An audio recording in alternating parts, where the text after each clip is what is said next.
The Latvian government have approved National Affordable Housing Development Program that foresees the construction close to 1,300 energy-efficient housing units across 6 municipalities in Latvia, using availability-based PPP model. The project is the first housing PPP of this scale in the Baltic states and offers a clear institutional and financial framework for investor participation. In developing our PPP, we collaborated with an international team of consultants to assess European best practices and adapt them to Latvia's specific circumstances, incorporated lessons learned from Ireland and other European countries which successfully implemented similar PPP in the housing sector. And now I would like to share our Prime Minister Aldis Kulbergs' video speech of introduction and purpose. Okay, good morning, ladies and gentlemen. It's a pleasure to welcome all of you today for Investors' Day, for what we believe is one of the most important infrastructure and public policy initiatives currently being developed in Latvia. Thank you for taking the time to join us. Your presence demonstrates the strong interest from investors, financiers, developers, and advisors in helping to shape the future of Latvia's public infrastructure and housing sector. Across Latvia, municipalities are facing a common challenge.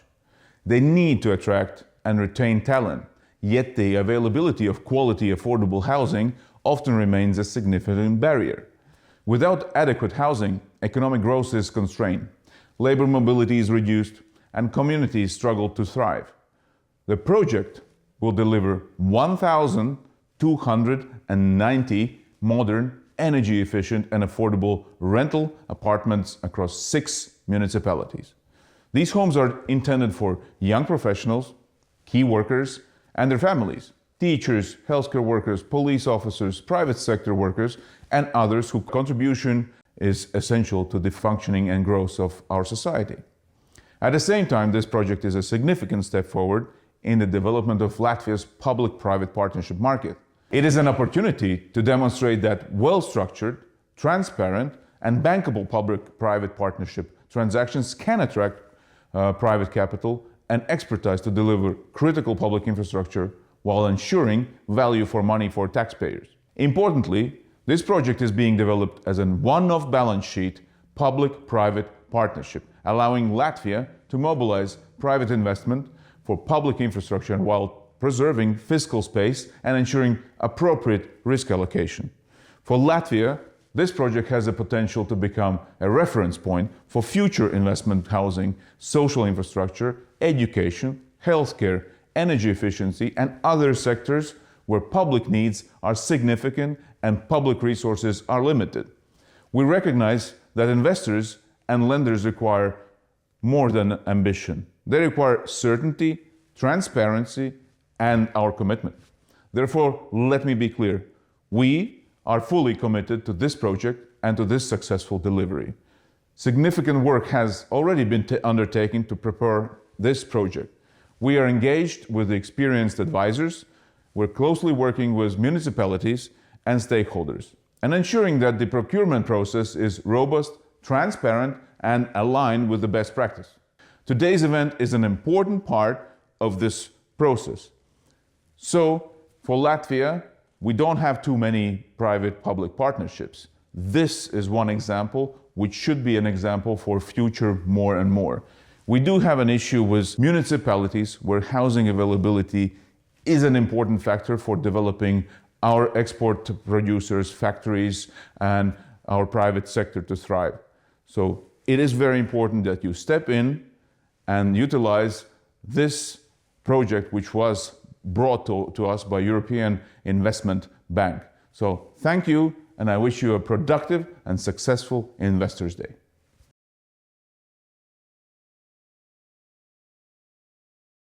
Thank you. So let's move on. It's my honor to introduce Minister of Finance, Māris Kučinskis. I will give the floor to you, Māris. Yeah. Labrīt, cienījamie investoru dienas dalībnieki, es runāšu latviski. Iepriekšējā nedēļā Rīgā bija ļoti liels pasākums, Eiropas gadskārtējās sanāksme, un man bija iespēja runāt ar Eiropas investīcijas bankas viceprezidentu tieši par PPP, par šo te veidu un saistībā ar nākotni arī. Un mēs vienojamies, ka sadarbība turpināsies un uzsāksies priekš nākamā perioda arī vairāk sarunas ar mūsu Altumu, par iespējamo arī labu projektu pagarināšanu, jo tur ir lielākas iespējas lielākiem projektiem, mēs ar savu naudu varam tikai īsi izdarīt. Es vispirms par pašu PPP. Es atbraucu netīšām ātrāk un mani uzreiz aplenca cilvēki, kas vērs uzmanību, ieskaitot Rīgas mēru, par to, ka pats process ir ļoti, ļoti garš, ka Lietuvā ir labāk, ka tur ir savādāk. Jā, labi, mēs izpētīsim šo. Un droši vien, ka tas skaits, cik Latvijā mēs esam realizējuši šādus projektus, ir nepiedodami mazs. Un nonākām līdz šim mājokļu projektam, mājokļu programmai, ko es jau biju premjers, kad sākām, man liekas, 17. gadā, bet arī mēs atdūrāmies pret kaut kādiem šķēršļiem, es vairs pat neatceros Eiropas komisijā vai kaut kur citur. Un tai pašā laikā, protams, ir mums viens labs projekts, tas ir Ķekavas apvedceļš, ar ko viss šobrīd ir apmierināti. Vienīgi arī es nesapratu, kāpēc tas process ilga, man šķiet 6 gadus, kas ir ļoti garš process. Un man šķiet, ka valsts uzdevums būtu, lai jūs arī investori, kas šodien sapulcējušies, būtu ieinteresēti un lai nesadurtos ar tādiem nevajadzīgiem šķēršļiem. Es saprotu, ka te ir ļoti daudz plusiņu. Man patīk, ka pieslēdzas Eiropas investīcija banka vai cits partners dod savus ekspertus. Man šķiet, ka tas ir milzīgs atspaids tam, lai nebūtu pēc tam jāpārprojektē, lai pēc tam neatkrastos, kā vienmēr atnākt ar neparedzētiem izdevumiem, ar kaut kādām negatīvām sekām. Tas dod daudz lielāku garantiju. Tāpēc mans uzskats, ka mums ir lielāks iespējas strādāt prognozējam, strādāt godīgi. Ja tas iet ārpus deficīta budžetā, arī finanšu ministrijai parasti ļoti patīk, tas objektīvi, un es redzu arī lielu perspektīvu. Mums kaut kur 2 nedēļu laikā būs saruna arī par Sēlijas poligonu tālāk, kur ir projekts viens liels aizsācies, un to, ko es dzirdu no visiem iesaistītājiem, arī šī Eiropas investīcija banka, liekas, arī tur ir, vai ne? Tas ekspertu atbalsts tieši sagatavošanas procesā ir augstākā vērtība, ko novērtē cilvēki, jo mums trūkst, tieši tas mums arī trūkst, acīm redzot. Daudz vienkāršāk ir, protams, paņemt naudu, uzvarēt konkursā, kaut ko uzcelt un pēc tam skatīties, kas sanāk. Bet es to salīdzinu ar mājas pamatiem. Ja projektā tiek ielikts un PPP ir prasības tieši tādas, pamatīgi pamati, tad arī pati būve, man šķiet, var izdoties. Es ar prieku redzu mērus, es redzu Daugavpils mēru, Rīgas mēru, tātad, ja viņi ir šeit, tad viņi gaida. Vienīgais, vai tiešām 30. gads viņi gaida jau šodien. Tas ir vienīgais jautājums, ko mēs droši vien varam arī noskaidrot. Ja problēmas ir birokrātijā, sakiet, un es vienmēr būšu atvērts tam, ko mēs varam tajā izdarīt. Nevajadzīgā birokrātijā. Birokrātija arī ir vajadzīgā un nevajadzīgā. Vajadzīgā arī dažreiz ir nepieciešama. Es novēlu jums lielu ieinteresētību šodienas darbā, un patiesībā pats galvenais, laikam es gribu pateikties komandai, īpaši Sandai Liepiņai, par to, ka mēs esam tik tālu nonākuši, un cik vien man būs iespējas, es rūpīgi sekošu līdzi un atbalstīšu, lai viss izdotos. Paldies, veiksmīgu dienu!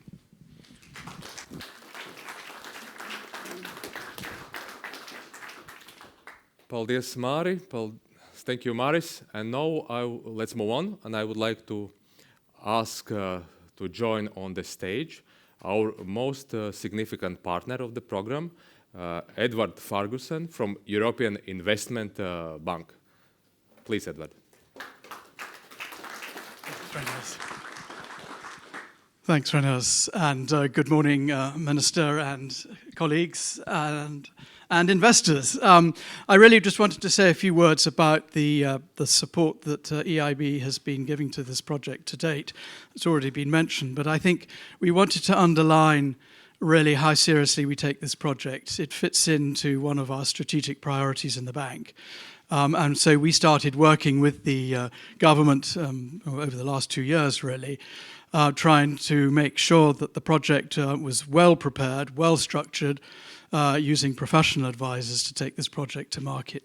We've been involved in, as you know, PPPs for many years, and we appreciate how important it is, particularly for bidders, to be confident that the project has been properly prepared, so they don't have their time wasted when they have to invest time and effort and expense in appraising projects and deciding whether or not to bid. So really, after the last 2 years, we've been supporting that and funding the professional technical advisors to prepare this project for market. And I'm really delighted that we've got to this stage now in the journey of the project. So now looking forward and looking ahead, we've now moved into the stage where the bank is now looking at the lending appraisal stage of the project. And we've already commenced that. And we will hope to have what we call the first stage appraisal for lending purposes completed in the late summer, autumn. So that really underlines the commitment not just from the bank supporting the preparation of the project, but as a potential provider of long-term senior debt finance for the project. So we're looking at finance of up to 70 million. Our internal rules really limit us to 50% financing, and we therefore welcome other banks to join us in the project. We particularly also welcome commercial banks to join us in the financing of this project. So that's something that we will strongly encourage. When we get to the stage of appraisal and the pre-qualification of tenderers, we're then obviously very open to having discussions individually with each of the tenderers. We will treat, as we have to, each tenderer on exactly the same basis. And then when we get to the final stage, when a preferred bidder is selected, well, obviously we then enter into detailed discussions with that, and that's the second stage of our appraisal, doing the due diligence on the preferred bidder. But I'd really would like to underscore the importance to us of this project and the commitment that the bank has to this project to see it successfully through, because affordable housing, as I mentioned at the beginning, is one of our key sectors of support. So we count on you guys coming along on the journey with us and taking this project to successful conclusion. There's one final point I would just like to underline. One of the reasons we were particularly keen to support this project was the seriousness with which the Latvian government took to understanding the importance of governance, understanding what it takes to bring a project to market, and having on their side the right team to push this through. As the Minister quite rightly alluded to, there are many obstacles both in the market but internally in any PPP project to get it through the system. So you need a really good, powerful team on the government side, on the authority side, to drive this project forward. And we were impressed with the seriousness with which this was taken. And that was based on the experience gained by Latvia in some of the previous PPP projects. It learned a lot of lessons, and we're applying those lessons to this project. And the other key ingredient, I think, in this project was bringing together the municipalities. So we have strong buy-in and commitment from the municipalities as partners in this project to take this forward so that we have a project of scale that is going to be of interest to investors and is going to reap the benefits of economies of scale for each of the participating municipalities to ensure that we have a strongly structured and attractive project for the market. So that's the message from the EIB. We take this project really seriously and we hope you'll join with us on this journey. Thank you. Thanks, Reynolds. Thank you, Ed, for the speech, and I want to thank you and your team for the great collaboration and support during this stage of the project. Latvia is facing a well-documented and structured shortage of affordable, energy-efficient housing. Currently, about 44% of Latvian households cannot realistically afford housing under the standard market conditions. Compounding this, we have one of the highest housing overcrowding rates in the European Union, standing at over 41%. In the last decade, new multi-apartment construction outside Riga and Riga region has been practically non-existent. And this severely limits our regional municipalities' ability to attract and retain essential public service professionals. This program is government direct policy response to the need of modern, energy-efficient and affordable housing for young professionals and key workers across Latvia. Bundle 1 will deliver 1,290 rental apartments in 6 municipalities. I would like to take this opportunity to acknowledge and thank municipalities that chose to participate in the first bundle in the program. Their decision to join at early stage has been important in turning this initiative into reality. These municipalities recognize the housing needs in their communities and were prepared to work together with government to explore the new approach and addressing them. I would like, therefore, to thank our partner municipalities, Tukums, Jēkabpils, Daugavpils, Cēsis, Gulbene, and Riga. I would kindly ask representatives of these municipalities to stand up, that we may recognize your contribution to this program. Please.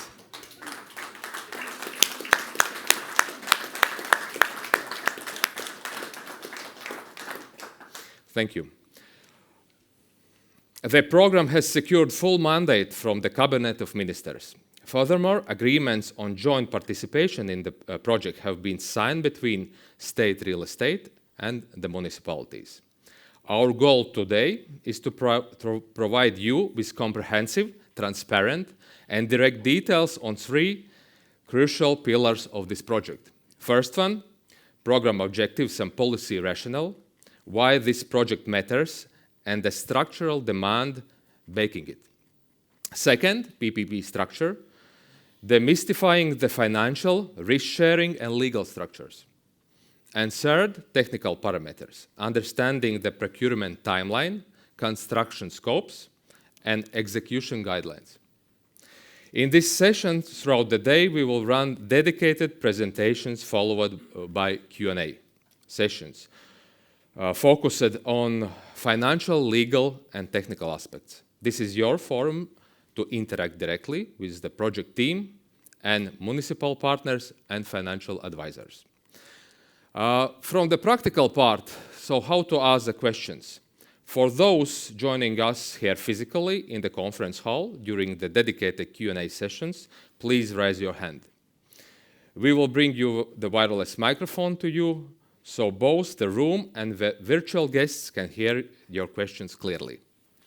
For our international partners and our guests joining us online via Zoom platform, we welcome your active participation. You have 2 ways of asking questions. Write it. You can type your questions directly in the Zoom chat box at any time during the presentations. We will read them aloud during the Q&A slots. And second option is speak it. You can click the raise hand icon in the Zoom platform during the Q&A segments. Our technical team will unmute your microphone so you can ask your questions directly to our panel. Our primary working language today is English. However, simultaneously, translation is Latvian available for those who require it. For those who are joining us here physically, translation is available by headphones. Those who are participating online, please click on the icon Airs Interpretation for translation.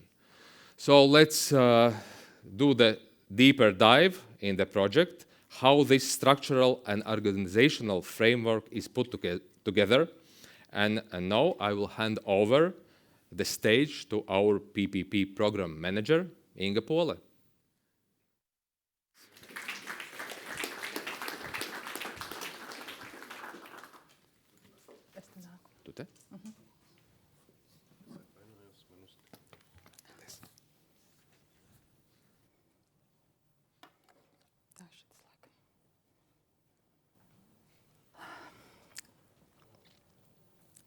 Dear ladies and gentlemen, good morning. I will start with the overall framework presentation, and then my colleagues from the team will develop financial, legal, and technical aspects in more detail.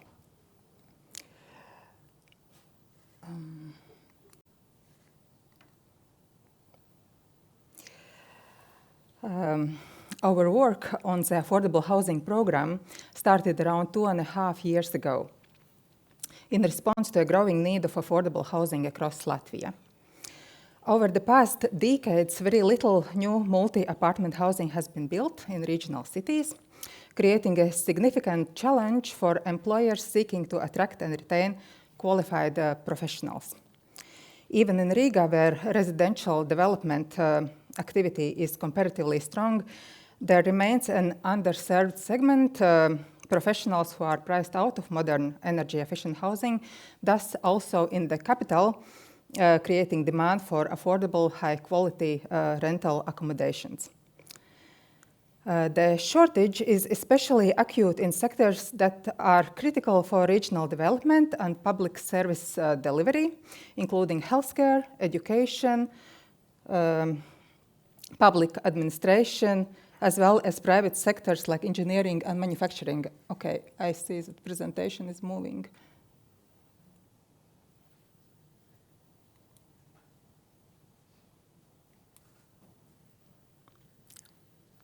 I hope it will stay on this for a while. During these 2.5 years, substantial work has been already done. Exactly 2 years ago, on 11th of June 2024, the Latvian government approved the informational reports that laid the foundations for the affordable housing program. The report proposed an availability-based public-private partnership as a solution to Latvia's affordable housing shortage and mandated state real estate to develop the project's financial and economic assessment and advance the project through the required approval process. The financial and economic assessment, as well as the overall structuring of the program, was carried out with the support of internationally experienced advisors engaged through the European Investment Bank's advisory services. As part of this work, successful affordable housing programs and PPP models across Europe were analyzed, and 57 potential development sites throughout Latvia were assessed to select only the most ready ones. Based on this analysis, the program was structured into 2 successive bundles, creating a pipeline of projects that can be delivered in a consistent and scalable manner. Today, we are focusing on the first of these projects, Bundle 1. Its successful procurement and delivery will be critical for establishing a proven model that can be replicated in Bundle 2 and possible future phases of the program. On 22nd of December 2025, the Cabinet of Ministers adopted the order on the affordable housing program implemented through a public-private partnership and the commencement of the PPP procurement procedure for the Bundle 1 project. Thus, formally launching the program and designating State Real Estate as the contracting and coordinating authority. The program is supported by a strong institutional and legal framework. It is aligned with Latvia's National Development Plan and Housing Affordability Policy Guidelines and is implemented in accordance with the PPP law, relevant cabinet regulations, and the public procurement law. To facilitate the implementation of the program, the necessary amendments to the law on assistance in housing matters have already been developed and adopted by the Parliament. As a result, the legislative framework required for the procurement and delivery of the project is fully in place and no further legislative changes are required. 6 municipalities have adopted the necessary council decisions and have signed the joint participation agreements. Demand forecasts indicate a substantial need for affordable rental housing across the participating municipalities, while Riga accounts for the largest demand. Significant housing shortages are also evident in Daugavpils, Tukums, Jēkabpils, Cēsis, and Gulbene. The program is built around a 35% affordability threshold, therefore ensuring that housing costs remain affordable for target households, while supporting the long-term sustainability of the scheme.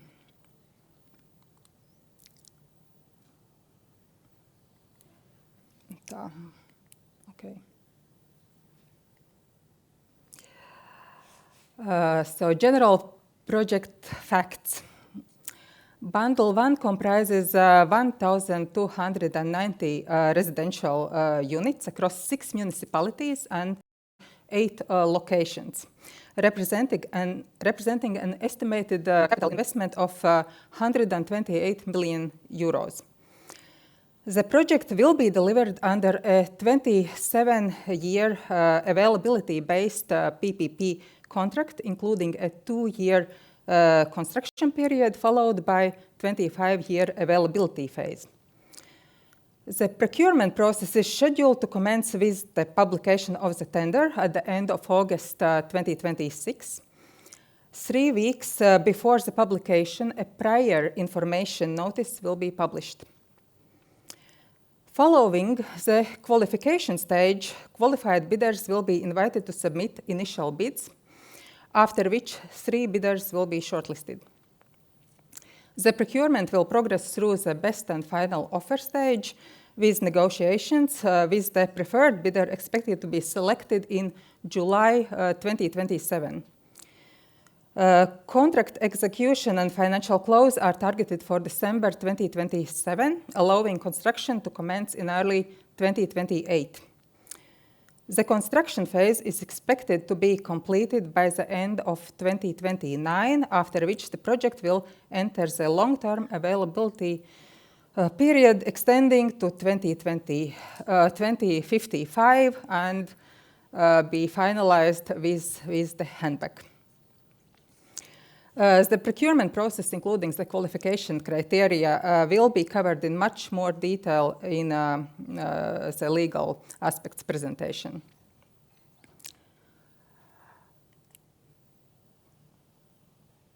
The project's key strength is its advanced level of readiness. Bundle 1 brings together 6 municipalities across Latvia with a shared commitment to deliver affordable housing for local specialists. The municipalities own the land designated for development. Key technical requirements have already been identified, and site investigations and including topographical and geological assessments are available to support the procurement process. On the map, you can see the geographical distribution of the locations across the country, including Riga, Daugavpils, Tukums, Jēkabpils, Cēsis, and Gulbene. demand has been validated through market analysis and reflects the housing needs of professionals employed in essential public and private sector occupations.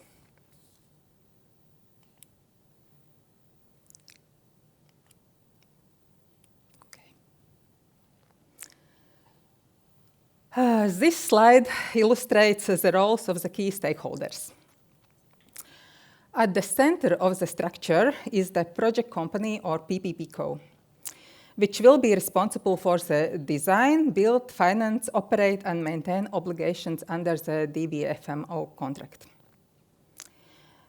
State Real Estate, on a mandate from the government acting as a contracting authority and public partner representative, will enter into the PPP agreement with the private partner and manage contract performance on behalf of the public sector. State Real Estate will make the availability payments to the PPP co. The municipalities provide the development sites, retain ownership of the land and housing assets, and are responsible for local demand aggregation and tenant allocation. The demand risk lies with the municipalities. On the private sector side, the PPP co may be supported by equity investors and lenders, while construction contractors and facilities management providers deliver the construction, maintenance, and operational services required throughout the contract term. Affordable housing tenants enter into rental agreements with the municipalities.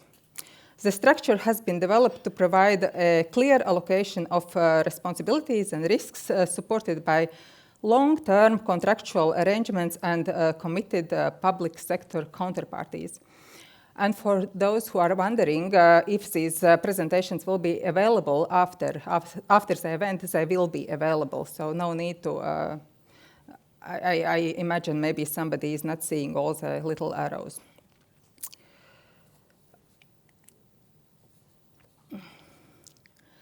This project will be procured as a design, build, finance, maintain and operate, or DBFMO availability-based public-private partnership, under which the private partner assumes responsibility for designing, constructing, financing, maintaining, and operating the housing assets throughout the contract term.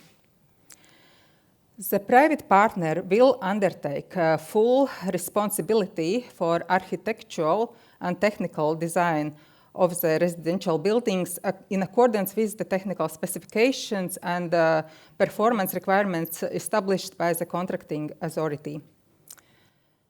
Construction will be delivered on a fixed price, fixed date basis, with construction risk remaining with the private partner until successful completion and handover of the assets.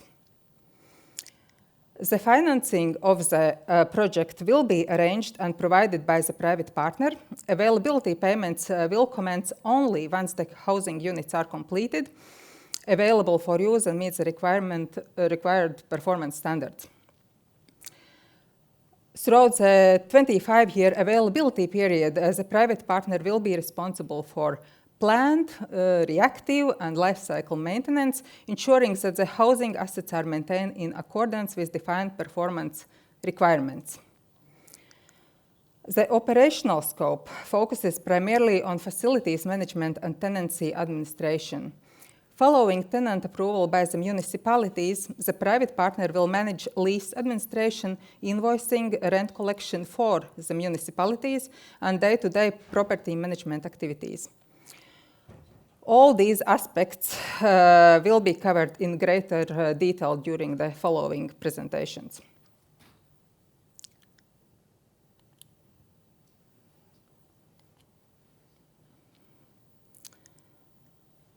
In overview, Bundle 1 comprises development of 1,290 residential units across 8 sites in 6 municipalities with a total planned residential area of approximately 62,700 square meters. The project is designed to provide a diverse mix of apartment types, ranging from studio units to three-bedroom family apartments, reflecting the housing needs of different household sizes. The housing is targeted at public sector essential service and private sector professionals employed within the participating municipalities. All buildings will be delivered as high-quality, energy-efficient developments, meeting nearly zero energy building requirements and energy efficiency Class A standards. To conclude, Bundle 1 project represents a unique opportunity to participate in the delivery of a nationally significant affordable housing program. The project combines strong policy support, committed public sector stakeholders, ready development sites, and a long-term PPP framework. We are looking forward to engaging with you today with the goal to establish long-term partnerships for the delivery of affordable housing across Latvia. Thank you.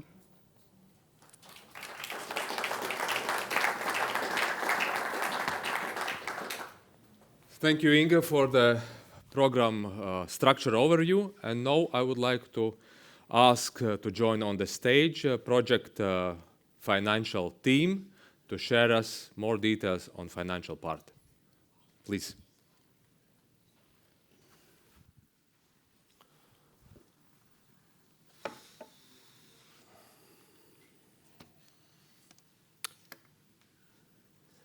Ladies and gentlemen, we have full house. Look around. This is amazing. Seeing so many participants joining from Latvia as well as abroad. Look, even injured person came for this event. We have construction companies, we have technical companies, we have financiers, we have investors, we have banks, we have funds, we have design companies. And this is just the beginning. We have more investors and interested parties joining behind the screens. My name is Andris Liepiņš. I'm partner at Deloitte. I'm leading a team of consultants, both local as well as international, to make this project a reality. My role today here is to deliver principles on the following 7 areas. I'll talk about key facts. I'll talk about potential financing structure. I'll cover financial model requirements, payment mechanism, services during the availability phase, deduction mechanism, and the cherry on the cake is risk allocation. I would like to remind this is Investor Days. This is an opportunity for you to meet and discuss. This is not a technical session. We'll not be going into every single details. This is to share the principles with you in every single pillar that I'm going to be covering today. This is the first pillar on the topics that we'll be covering. I'm covering finance part, then the colleague will be joining to cover legal, and followed by a technical part.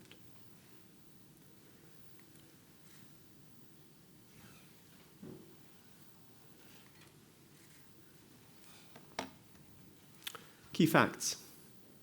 As Inga indicated, this project is being structured as design, build, finance, maintain, and operate. This is fully availability based with demand risk assumed by public partner. This project in the PPP contract is structured so that it complies with off-balance requirements. The tenure of the contract is expected to be 27 years, out of which 2 years for construction and 25 years covering the availability phase. Availability payments will commence upon issuance of availability certificate. Talking about the potential financing structure, we are looking at the leverage 90-10, so up to 10%, no less than 10% of the equity investment within the PPP co, as Inga presented before, and around 90% of debt financing, senior debt financing from financial institutions. It is important to add that obligation to obtain financing lies with the private partner. We are glad to see rather big interest from various financial institutions. Some of the institutional banks have been listed on the screen, both the ones that have supported the project through the preparation phase, namely European Investment Bank. We see other institutional banks that expressed interest in financing this project. Beyond this list, we have also identified interest from both local and international commercial banks. So the list of those institutions will be available on the project website. Going back to the senior financing, it is the expectation that the tenure of the senior financing will match the duration of the PPP contract. Interest rate risk is expected to be fully managed throughout the entire PPP contract term. In other words, hedged through interest rate swap.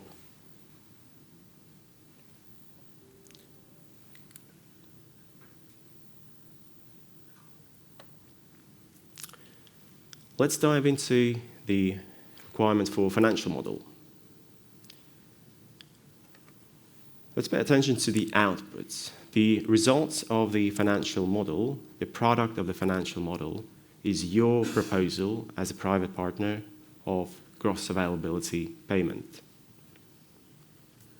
Public authority will request you to link your financial model outputs to a summary template that will be prepared and shared during the procurement stage.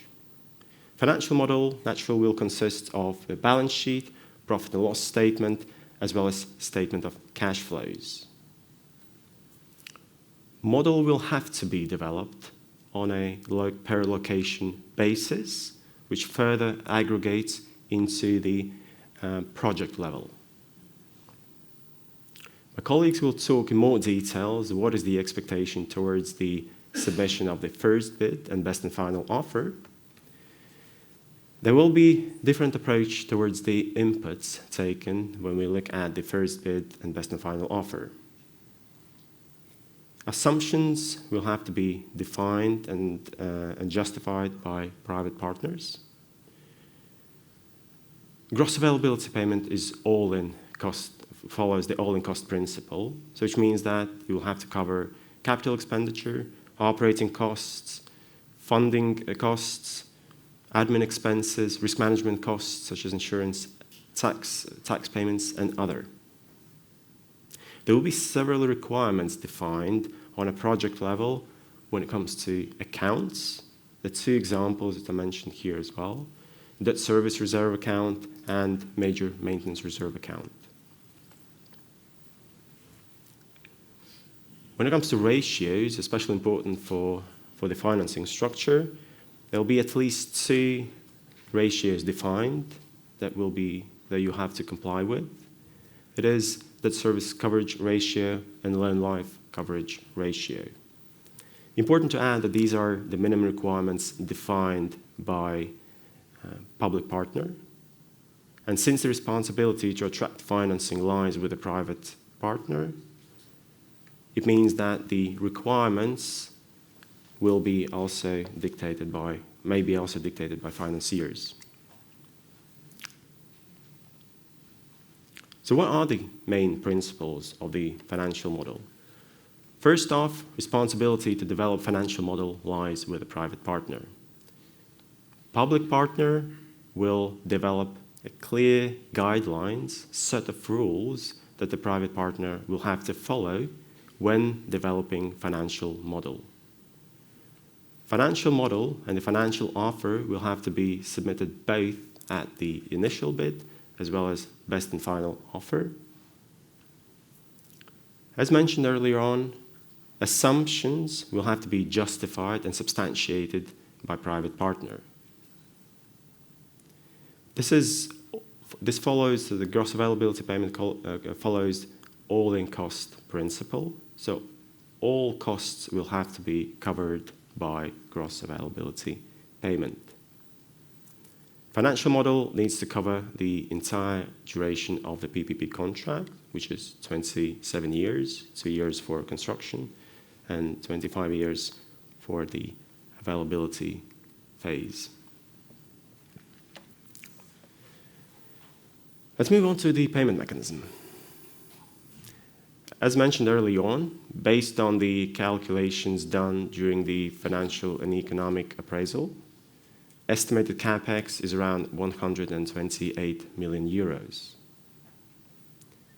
Total duration, 27 years, 2 plus 25. Availability phase will commence upon issuance of availability certificate. So what do we mean by all-in cost principle when it comes to gross availability payment? So we've listed the main elements that the gross availability payment will have to cover. That includes construction, maintenance, both regular as well as periodic, funding costs, both senior as well as equity, admin costs, risk management costs, taxes, etc. Availability payment will commence upon issuance of availability certificate and will be carried out on a quarterly basis. The single source of revenue for private partners, the PPP Co, is the availability payment. Now I'll slightly reiterate what Inga presented in the previous slides, as well as give an introduction to what our technical colleagues will be presenting in the following discussion: services during the availability phase. So 4 main pillars. First service that the private partner will be providing is the asset management. So this is the day-to-day operation and maintenance of the asset. Secondly is a tenancy coordination. So that's the operate part as we see it. Then we move on to the revenue collection. It covers both rent as well as utilities. And finally, support and performance. So support provided to the tenants and public stakeholders.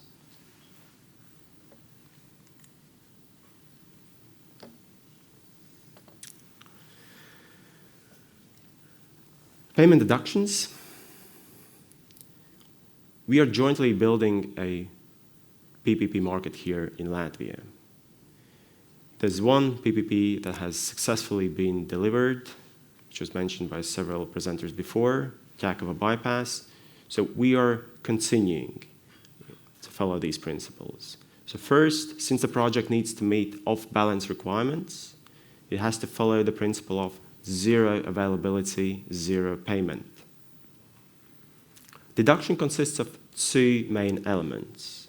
Performance deduction, which is linked to underperformance. Primarily, it is related to daily maintenance activities. And the other component is unavailability deduction. So that, as the title suggests, is linked to the unavailability of the asset, so be it a unit or part of the asset. The calculation principle is as follows. So we're looking at 3 main components, which is area tariff. So that's the functional elements of the asset that will be defined in the PPP contract. The second component is time, the duration of the underperformance or unavailability.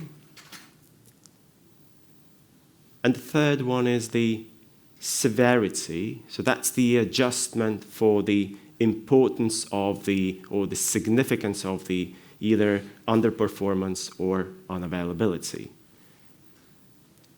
Altogether, it will form a deduction, and it will be applied on a quarterly basis to match the payment of the payout of the availability payment. Finally, risk allocation. I would like to reiterate the element of the demand risk.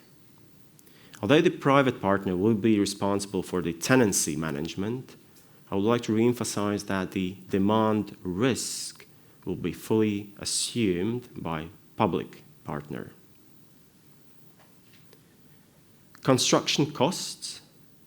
In order for the PPP contract to be, on one hand, bankable, and on the other hand, off balance, the construction costs are fully transferred to private partner.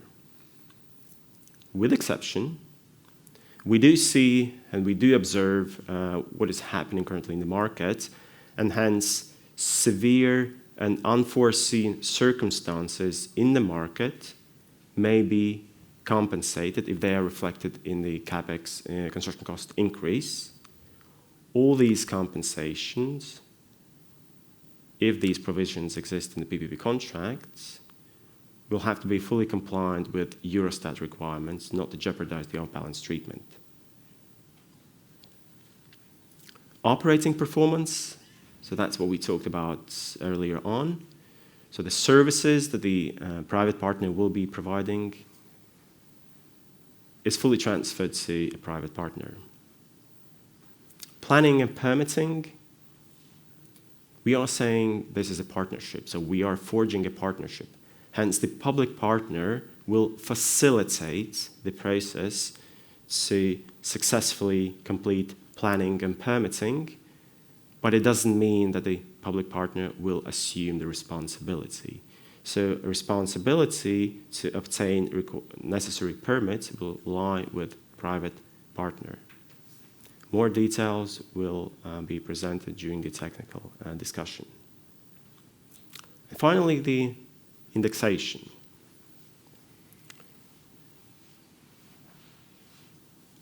Parts of the availability payment will be subject to indexation. The main components which will be included in the indexation element are the operating expenses and management expenses. No indexation will be applied to construction and CapEx costs.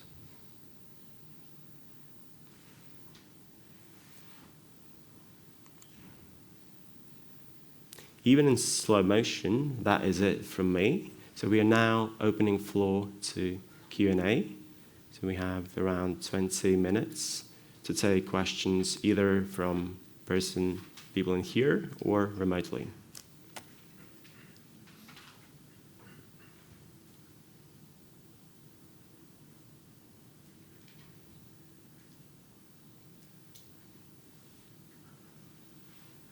Yes, I see a few hands there.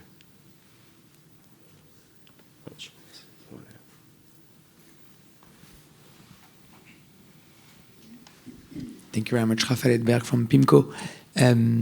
So the availability payment here, you're assuming that basically we can, look at a return on the AIC, including financing costs and all other costs. Is it the way you're thinking about it? It is all in, yes, if that is the question. So both the funding costs need to be included as well as return on the equity part, if I understood the question correctly. Cool, thank you.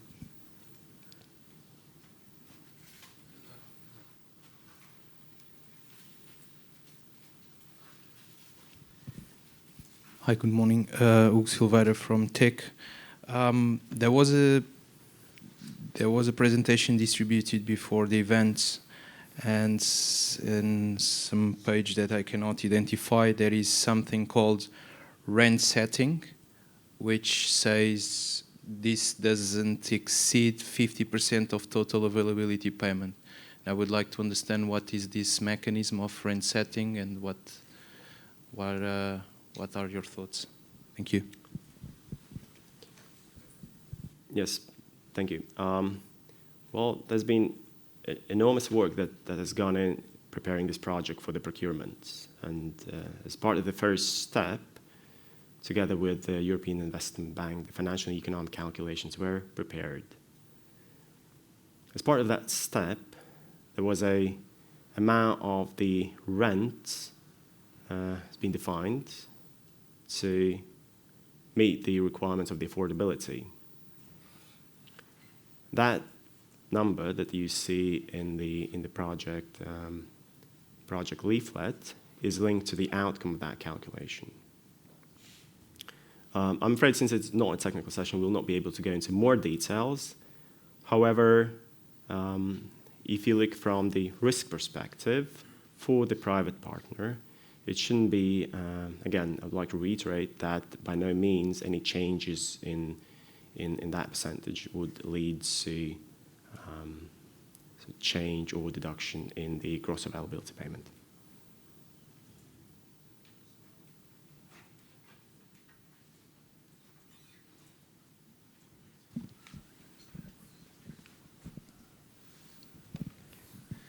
Good morning. Tristan Meredith from Equitix. I'm interested just to ask a question in terms of the funding arrangement for the project. Is the intention that the final bids will be fully funded, or will there be a desire to explore that with the preferred bidder?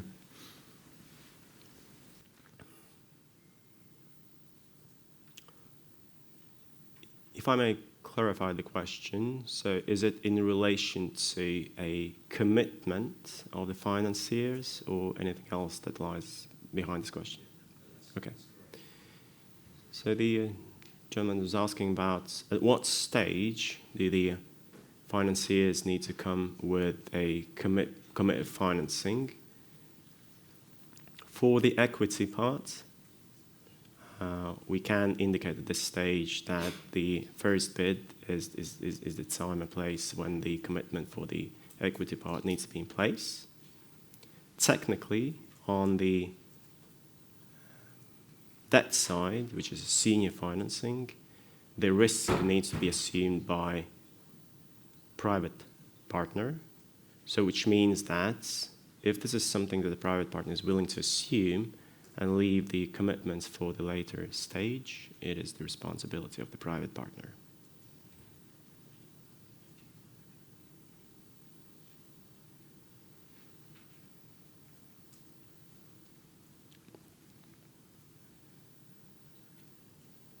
Any more questions? Yes.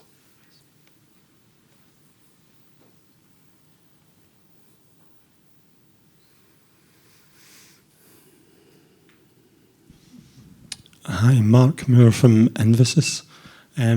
Is it the intention to repay the senior debt through the availability payments over the 25 years and that there's no residual value on the land or the sites at the end of the 25 years?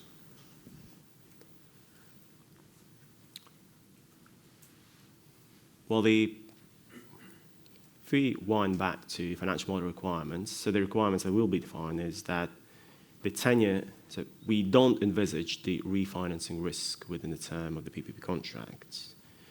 Any other arrangements, it is the full responsibility of the private partner to make sure that you can obtain a financing. We would imagine that, yes, availability payment will have to cover the senior financing, but again, we don't go normally beyond the minimum requirement, which is not envisaging the refinancing risk during the PPP during the availability term.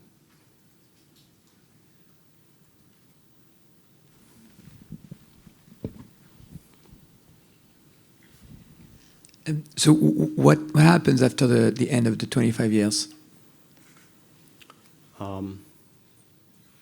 Well, we live happily ever after. Colleagues will dive into the legal and technical aspects. What I can say at this stage is we'll have a handback period, which will last, which will commence sometime before the end of the availability phase.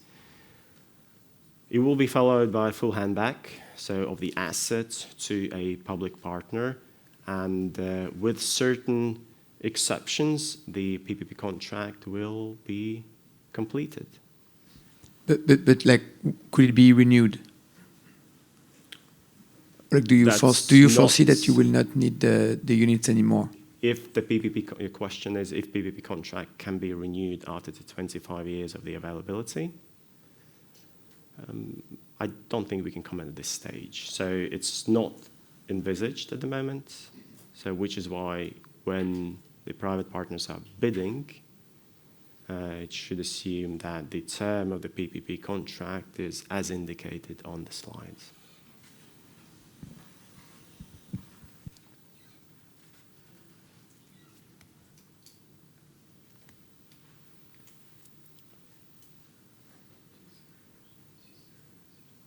If there is no more questions, thank you, Andris.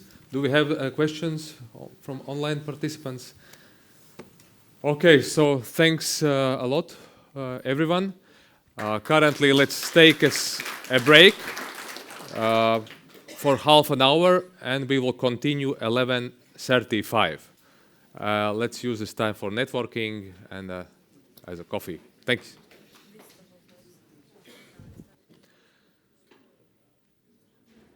Okay, so we are ready to continue with the second part of the day. And going further, we are continuing with the legal parameters. And I would like to welcome on the stage legal team. Please.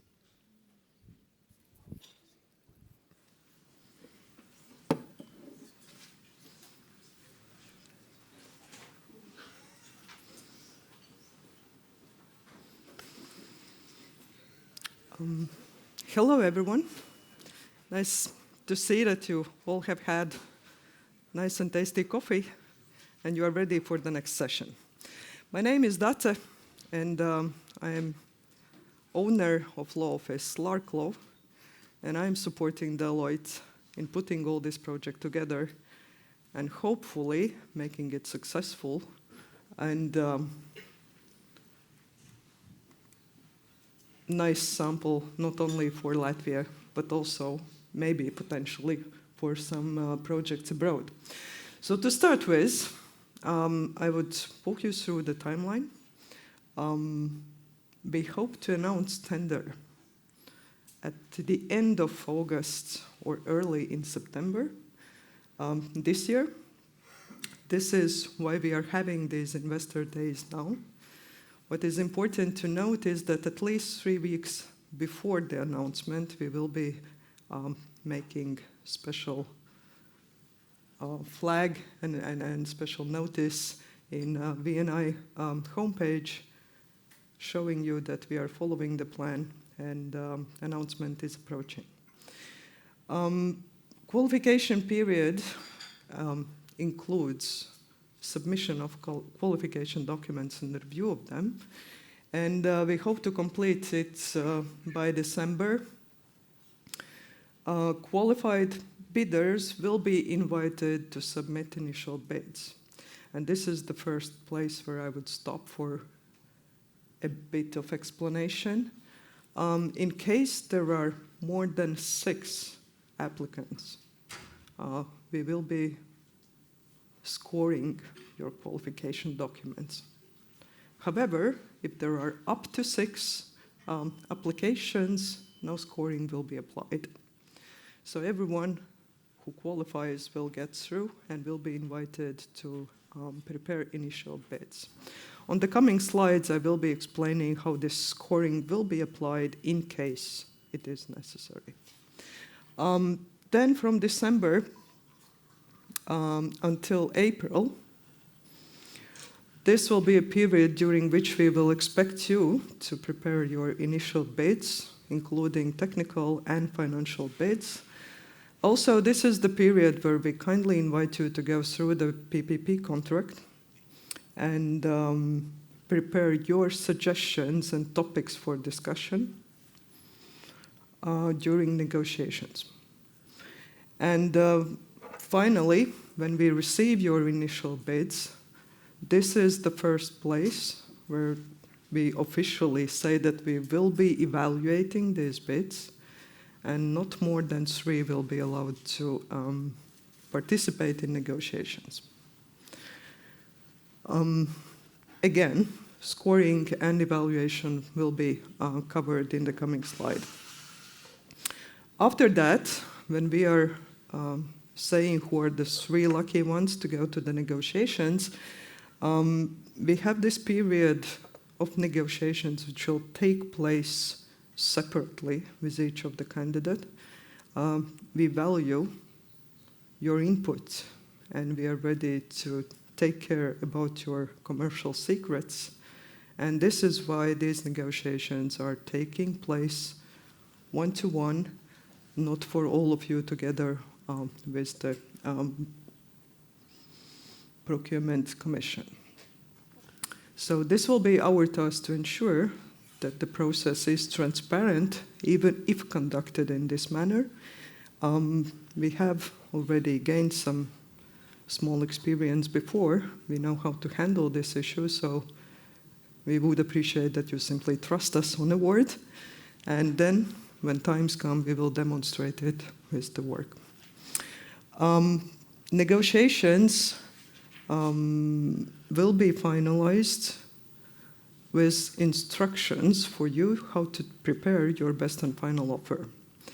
And since this process of negotiations takes place individually, this is the place where we reserve a right to come up with general suggestions and general instructions for all participants, and also with, on exceptional situations, with individual instructions for completion of best and final offer. What is important here, best and final offer, again, includes technical and financial offer, and principles for this part will be covered by the coming slides again. So when we receive these best and final offers from you, we will again be reviewing them, we will be evaluating them, and we will be selecting the preferred bidder. Preferred bidder will be announced, and then a very busy period of approximately 6 months will commence.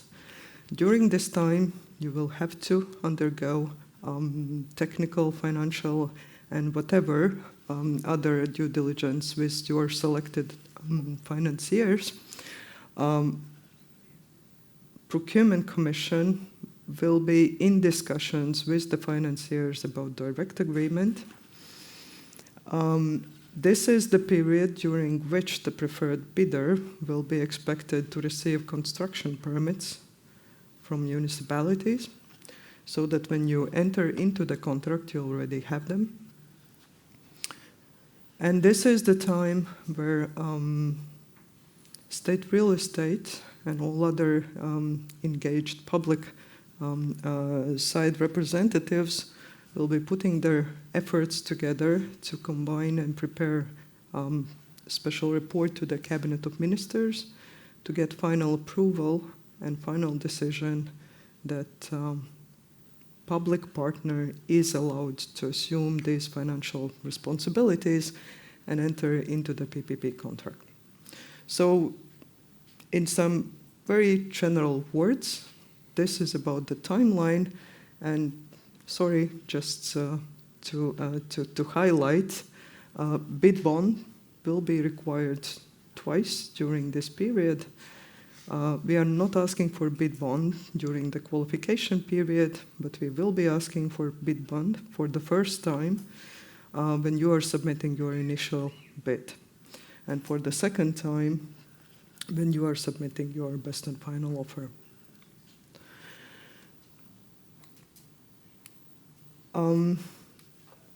As you may notice, this is indicative availability of documents so that you would already be prepared how this process will be organized.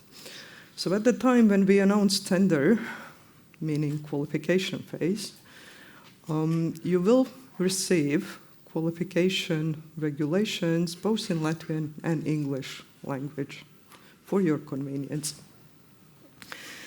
This regulation will contain provisional information on technical specification on PPP agreement and direct agreement, and also it will contain initial and descriptive information about the main principles of award phase.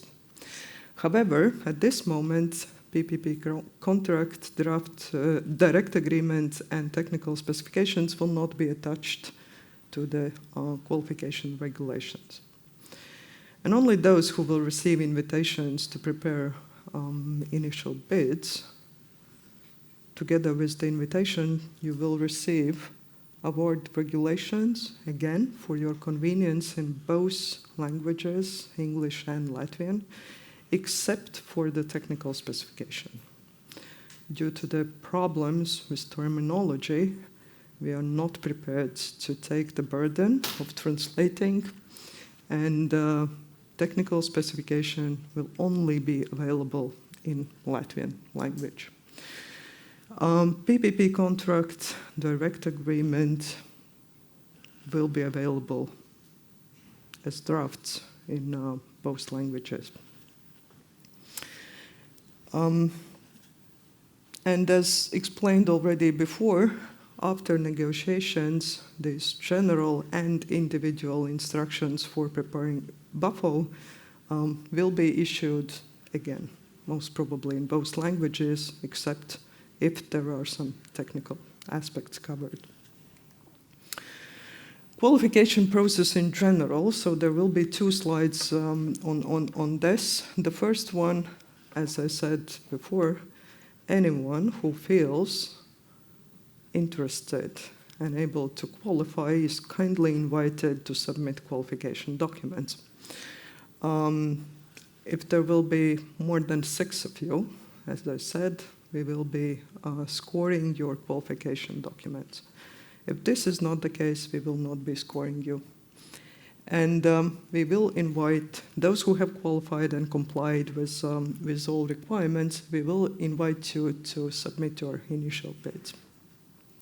To qualify, and this is important, to qualify, you need to prove 1 PPP experience.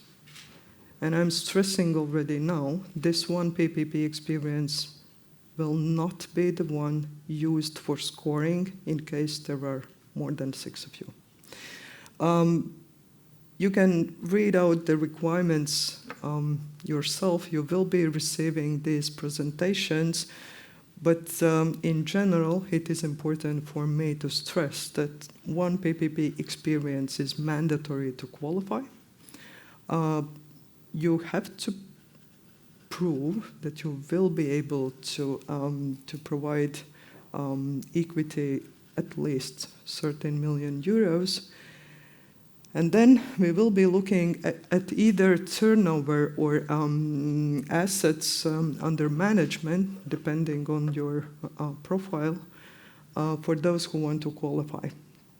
So 260 million turnover or assets under management in 2 consecutive years from no more than 3 companies is something we are looking for.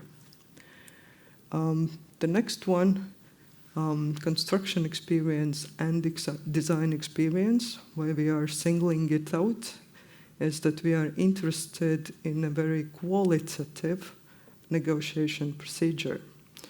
And to have qualitative negotiations, we need qualitative initial bids, both technical and financial. And this is the reason why we are asking for construction experience and design capability as a qualification for this tender. It does not mean that these 2 competencies are the only ones you need to get through the PPP contract. But how we will be structuring it is that PPP contract will contain a list of requirements for specialists and competencies you will have to deliver during the PPP contract validity term, but they will not be checked at the qualification time during the procurement. As said, two types of scoring or evaluation might be present in this tender.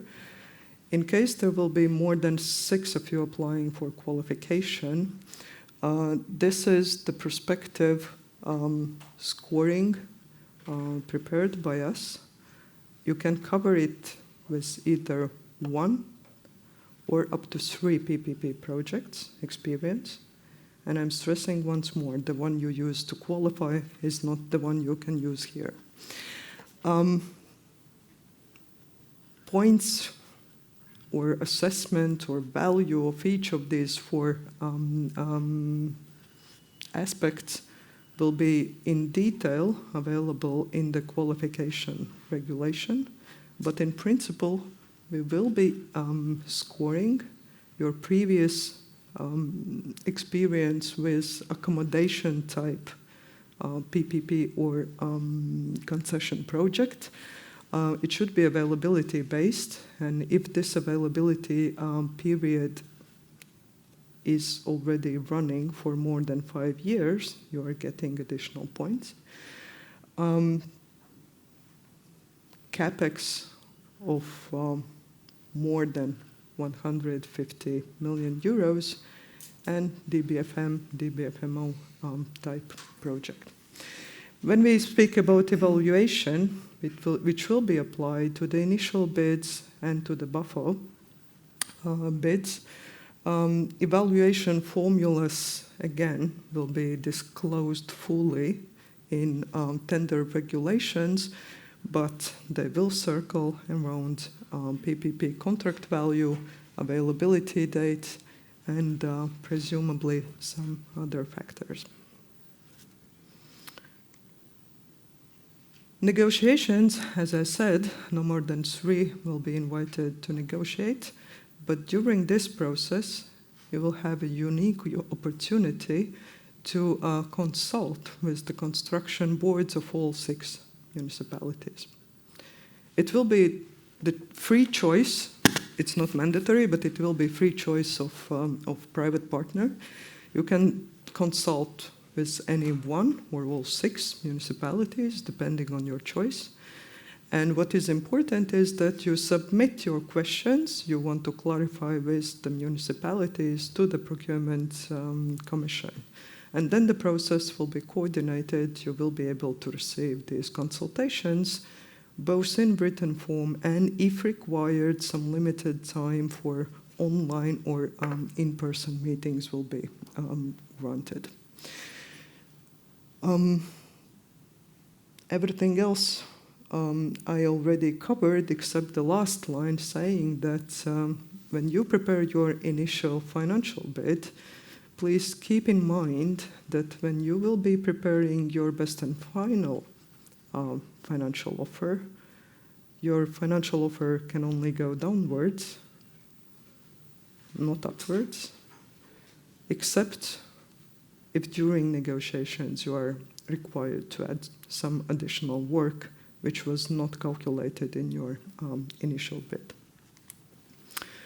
The main principles for the PPP contract are similar to those you have seen in other PPP projects here in Latvia, so it is mandatory for us to keep it off balance, not only during the procurement stage, but also during the whole validity term of the PPP contract. There will be certain securities required, like performance bond, handback bond, and as it is important for the valuation, it is also important for the PPP contract. So what is the date you promised to have these buildings built? This date will be entered into the PPP contract, and you will have to deliver. So as some of you know, you can only comply with it. There is no option to reschedule. Operations, as already explained by others presentations, full asset management. And I'm stressing once more, you will be receiving availability payment, and due to this reason, you will not be able to collect any management fees from the tenants. So this is the main difference.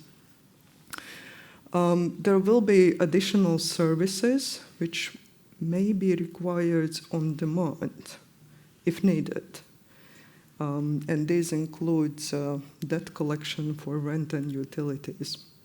It was already shown in previous slides that rent and utilities collection will be one of the tasks for the private partner, but municipalities will retain decisions about who is the tenant, what is the rent, what should be done if someone is not paying on time, fully or partly. And so whenever municipality takes this decision, it will be for the private partner to execute it. And of course, PPP contract contains important issues about early termination, compensation mechanisms, and financier step-in rights. So financier step-in rights in more detail will be covered by the direct agreement, but there is this interlink between the PPP contract and direct agreement. In coming 3 slides, I will not go through them because you will receive them, but in the coming 3 slides, we have inserted table of contents and list of annexes of the PPP contract. This is the most information which we can reveal at the moment. So when you receive presentations, you can go through them in detail.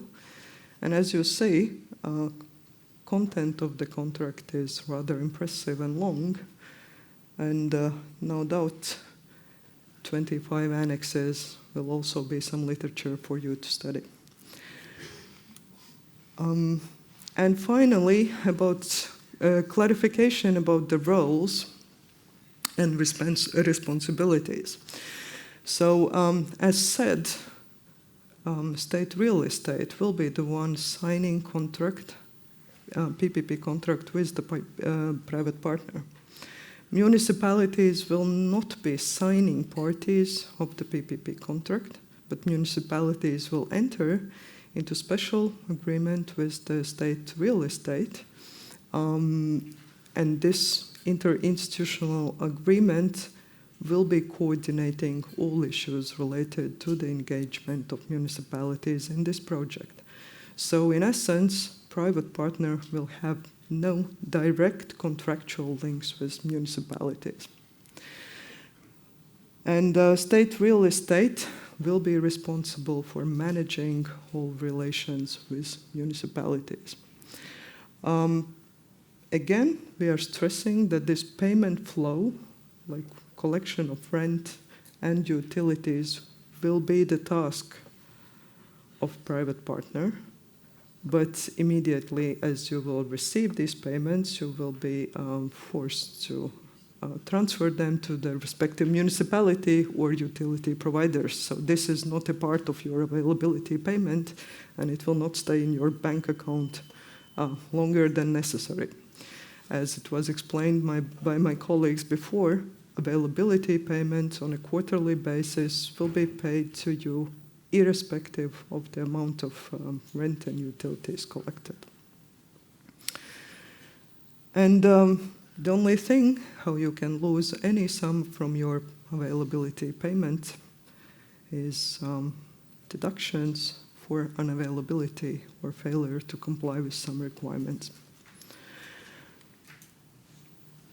So now I am open for questions, if any, and would be pleased to provide answers.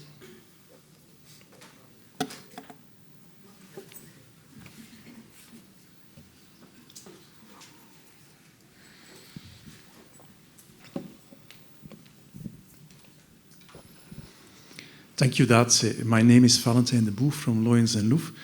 I had a question on the financing process. So will the BAFOs require committed financing?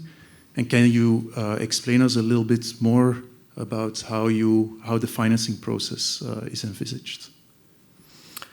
Well, if you have questions about financing procedure, I would most probably tell you that it is planned very similar to what you experienced in Jakova bypass project. You were going through it.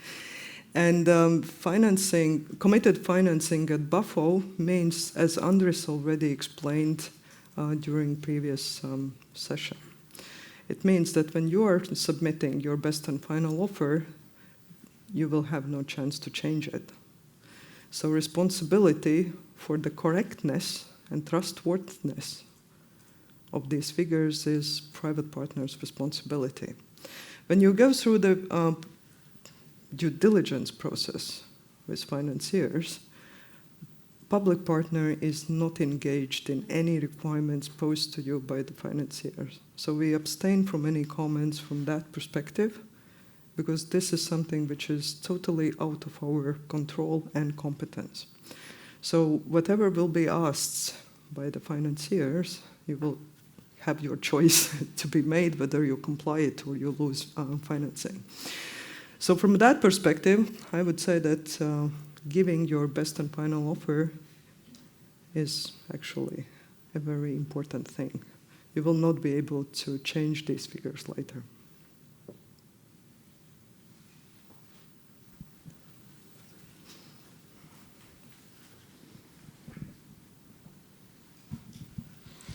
Hello, that's Joris Friedman is from Kakava Bypass. My question is regarding the negotiations, whether they are planned to do with between public partner and private partner separately from the lenders, or there is planned to have some part together. Thank you. Well, if you speak about negotiations during the tender procedure, where we are discussing your initial technical bids and your initial financial bids, with a view to optimize them, during that process, lenders are not engaged.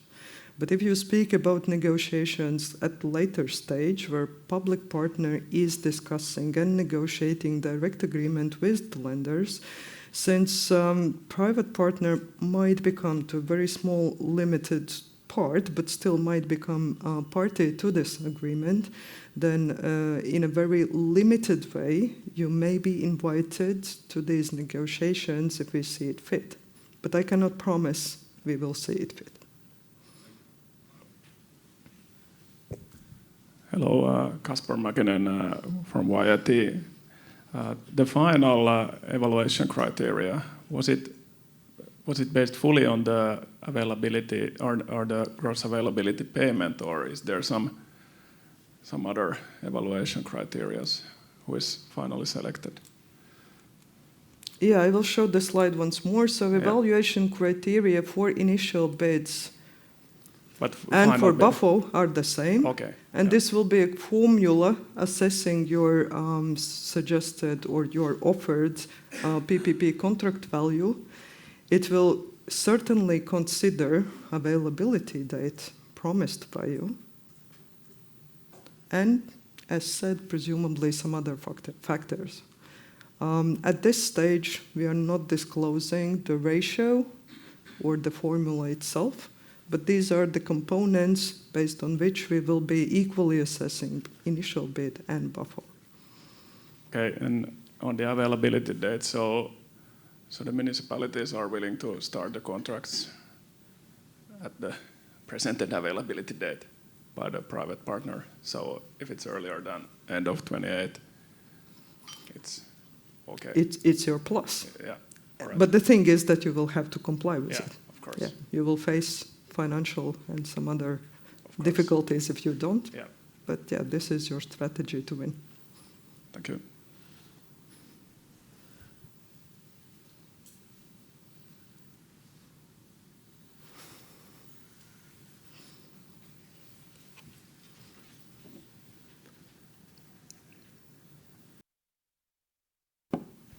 Hi, that's Hugo from TIC. I'm particularly interested in the payment flow risk.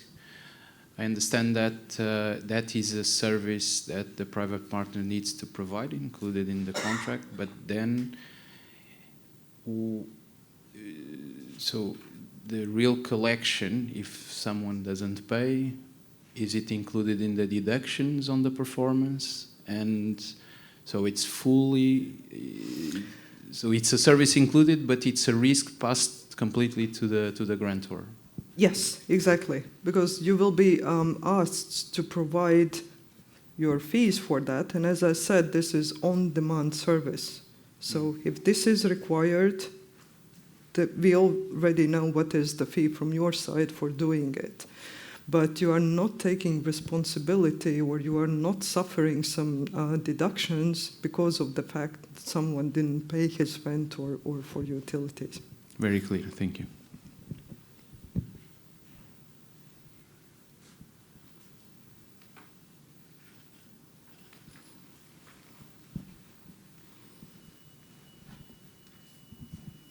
Hello, Andris from IIT. So I have one question related to permitting risks. So, as you know, there are quite many municipalities and also quite many land plots where we are going to develop housing projects. And what will happen in case if in some places some neighbors will start to appeal construction permits and will stop them? Who will bear such risks? Yeah. In general, obtaining of construction permit is the obligation of private partner. That it means, in general, you are the ones facing all risks. To reduce your risks, it is exactly why we suggest and why we plan that if we go back to the timeline, then you see there is this 6 months period for the preferred bidder to obtain construction permit. And our suggestion is to take it out as early as you can. And then, before you sign PPP contract, you will already know whether it is or is not appealed. This is the last moment where you can share some risk. Are you thinking is it realistic to get construction permits in 6 months, at least in Riga? So it's a quite good experience. There are many, more than 2,000 apartments in Riga, so quite often we just receiving some kind of... The problem is that interpreters do not hear you, and colleagues in online cannot hear your question. But in general, I understood your comment that you doubt 6 months would be sufficient, and I can only provide you with very general answer at the moment, because technical issues mainly will be covered by the next presentation. But in general, the answer is that your initial initial technical bid and your BAFO technical bid, this is the process where you will be required to prepare construction designs. So at the moment when you reach, hopefully, the stage where you are selected as the preferred bidder, Marina will comment in more detail, but approximately 80% of the construction design will be completed already. And this will be obligation under tender documentation and also under this PPP agreement that you are going forward with the same construction design you were developing through tender procedure. So it means that in 6 months to get these 6 construction permits seems to be realistic. I'm not promising it will be easy, but what I can promise is that we have already done our homework. We have agreed with the construction boards of all 6 municipalities that they will provide you with consultations during BAFO stage. And they all are interested. All these municipalities are interested in having these buildings ready at time. So from that perspective, there is a completely different motivation for the construction boards to go forward with their resolutions.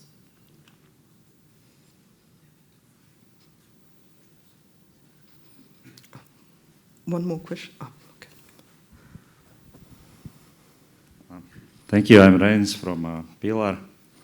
I have actually 2 questions. One is regarding PPP qualification experience. Is it something that improves the score of a bidder, or it's something that is a mandatory requirement? If you look at this slide, this one PPP experience is mandatory. You will not be considered qualified if you do not provide it. What I was telling about scoring, it does not include this one, which is for the qualification. And for scoring, if you predict there will be more than 6 applicants, you submit at least 1, but not more than 3 additional PPP experiences to get points from these 4 perspectives. So it is your choice whether you submit them or not, but to get qualified, it is sufficient to submit 1 PPP experience, but in case scoring takes place and there is no other PPP experience submitted, you will receive 0 points at scoring. Okay, and the second question is for the private partner, for instance, assuming a private partner delivers on commitments, builds out the properties, starts receiving availability payment, are there any restrictions, for instance, in 5 years to exit the project to some institutional investor or so, like change of ownership clause or anything like that? Not with respect to the construction companies, not with respect to design companies. Who is the private partner? I cannot decide on your behalf. But in case there is some change in ownership rights, this is something which we cannot oppose. But in general, in most cases, we see there is SPV established to perform this role of private partner. So SPV is something which is under your control, and the same SPV should be continuing through the contract. Okay, thank you. Hello, Roberts from Pillar. I would like to discuss more about what Andris Božē from YIT was saying. One of the land plots in Riga is planned for more than 400 apartments, so it means more than 300 parking places. According to law, we need to make analysis, transport analysis, and initial analysis of an environment. It means 6-9 years extra to the construction permit before it. So how is it possible to do in 6 months? These technical issues will be covered by Marina in coming presentation.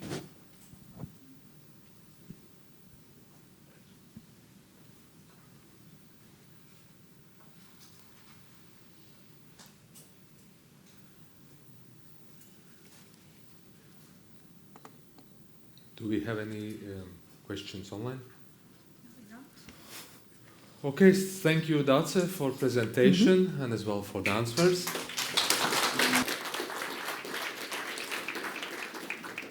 And now we are entering in the final phase of today's presentations, and we will move on in the details for technical execution. And I ask the project team, Marina Bistrova, to join us.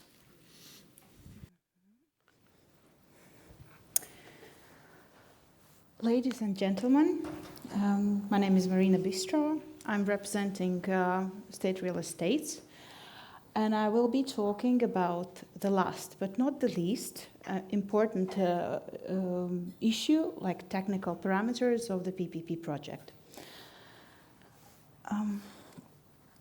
First of all, about the scope once again, but maybe in a little bit more details. What is expected? We are expected that the private partner will provide 1,290 residential units. These are 21 buildings in 8 locations in 6 municipalities. Overall, approximate living area is about 63,000 square meters. Talking about the buildings themselves. Yes, one of the locations, as gentleman mentioned before, is quite a big, 288 units. 5 buildings. It's in Riga in Ozolciema Street. And we also have some smaller locations.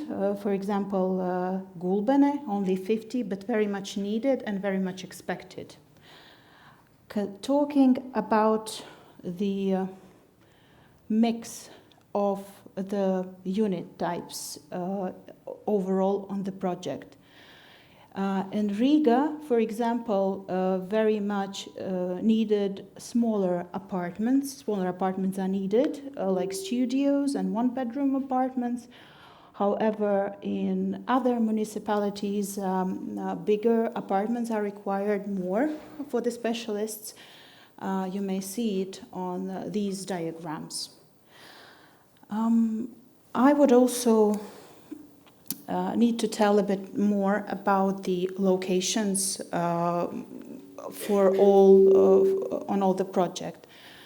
We've undertaken, together with municipalities, a very detailed analysis of the land plots and locations to have them in really good readiness for the project. We checked the compliance with the local spatial plans. We've checked access to the utilities. We are also undertaking an engineering survey, topographical survey, as well as geological survey. This will be available to you prior the qualification phase. I will tell about this a bit later on. But one thing what I wanted to highlight is, again, the timeline. But this time it's looking from the perspective of procurement procedure as well as design phase. Because in Latvia, maybe it's not clear from those who are from abroad, our construction process is starting with a design, which is a bit confusing for the other parts of the world, but in here we have it that way. So you see, construction permit, which is planned from July to August 27, is obtained during the design phase, and before the signing of the PPP contract. This is important to understand, but maybe I will go through all the stages where we are now and what the result is required. So currently we are on the preparation phase, and we are preparing a data room with different technical information which will be valuable for you to understand the scope and the specifics of each location. I will be talking about that on my next slide, but now I will go to the next phases. Next phase is qualification phase. As Dace mentioned, there will be technical information submitted from the private partner's part, and the first time you are submitting some technical information, it will be initial proposal. We are expecting there for you to submit concept design, site concept, structural proposal, as well as construction estimate for each specific location. I want to highlight that this would be what you will submit on the initial proposal from the technical point of view will be subject for negotiations. We will be talking about that. So you would need to bear that in mind, because the more detailed technical submission will be, the more we could discuss, the more we can reduce the risks, the more you could provide more defined price for that. After the negotiations, the potential private partners will require to submit best and final offer. And it will be more detailed than initial proposal. So it should contain concept design, architectural concept, structural proposal, and as well construction estimate, which should be like the last price we get from the tenderers. After that, preferred bidder will be announced. And then when the preferred bidder is starting to work on the construction permit. To obtain construction permit, it is required to submit to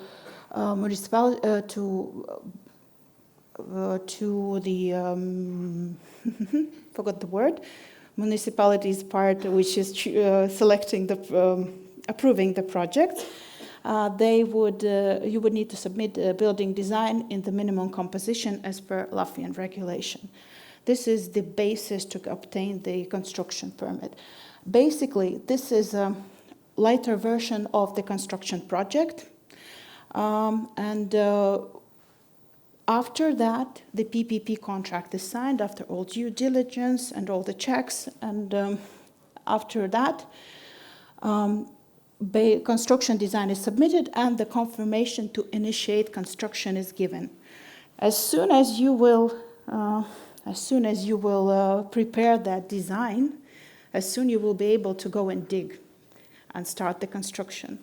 This is why it is really important, as Dace has highlighted, that you would work very carefully and very patiently on the previous stages, particularly in the best and final offer, and that half a year before the PPP contract is signed. This is very important for you to get to the site as soon as possible. Going back to the data room I mentioned before, we are working on that really hard together with the municipalities to obtain all the necessary information for you to understand the locations, to see what's in there. So first of all, there will be topographical surveys. We already obtained all of them from the municipalities. Some geotechnical surveys are on the way. They are all ordered, and during the next couple of months, they will be provided in the data room. Building board, this is the word I forgot. We also obtained building board references. So the general requirements from the building boards, who is providing būvatļauja, construction permit, also is listed in that reference, which gives a bit of a one-stop document, I would say, which contains all the information building boards will be actually looking at when you will be going after a construction permit. We also have calculated expected required capacities for the utilities to be provided in the dwellings, and we also have started and requested most of the utility connections requirements. So you know where to connect electricity, sewerage, water, and so on. So you already may provide your cost estimates on that. At least this is known for you.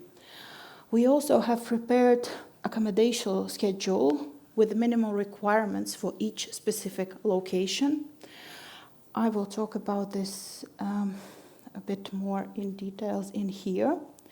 So we will be formulating general requirements, which will be the same for all the locations, for all the buildings.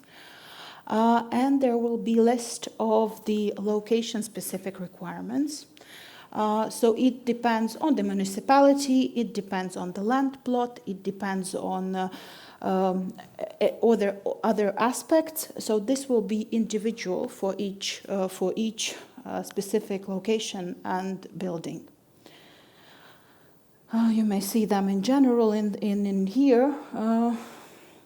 You may ask questions later on about it. The next thing I wanted to tell about, it's the maintenance phase.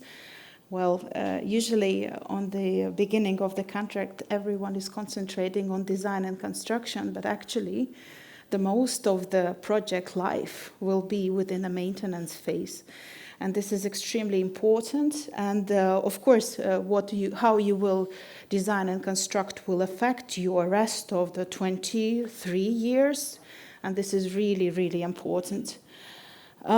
So it is expected that private partner will maintain common areas, buildings, and building fabric, engineering systems, and all the external areas. Of course, he will be responsible for cleaning as well as seasonal works like snow and ice management, grass trimming, and looking on the safety issues on the playgrounds and stuff like that. We are expecting that private partner will provide a 24/7 help desk or fault report system, and there will be categorized response time for all the emergencies. It will be all included in the contract. And we are also expecting private partner to be responding on the emergencies like leaks and electrical heating or any other failures which are critical. Talking about periodic maintenance. It's very interesting, periodic maintenance, because it comes along with design, and it comes along with the handback requirements, because we will be having a list of the expected life cycle of the different parts of the buildings. And we also be having a list of the residual life for the elements, what we expect on the handback. This way, you would be able to understand how often do you need to do periodics on the different elements of the buildings or the areas. And yes, so it will be. We also be expecting a private partner to have proactive replacements on the components before the failure, and as I mentioned, coordination with availability and handback residual life standards. As well, I will be having few words on the administration. Private partner will be responsible for the asset register, of course, as build documentations and Q&As. We will be also requesting a private partner to have a BIM model for all the stages of the project. It will be from the design to the handback. This is we don't have too much experience in Latvia on that. We have it for the design stage, but we don't have it for the operational stages. So it will be kind of an innovation for the Latvia, what we always expect from the PPP projects. Of course, there will be reporting and the monthly reporting. This way, we will be able to also control all the necessary deductions if something is not met, some requirements are not met as per contract. And of course, there will be inspections and audits just from the private partner, from the public partner, and maybe also some independent inspections will be needed during the maintenance period. And again, handback requirements. As I mentioned before, the handback will start approximately year and a half or 2 years before the end of the contract, because it's a long procedure and everything should be checked very clearly for both parties. And we are expecting all the assets to be defect-free.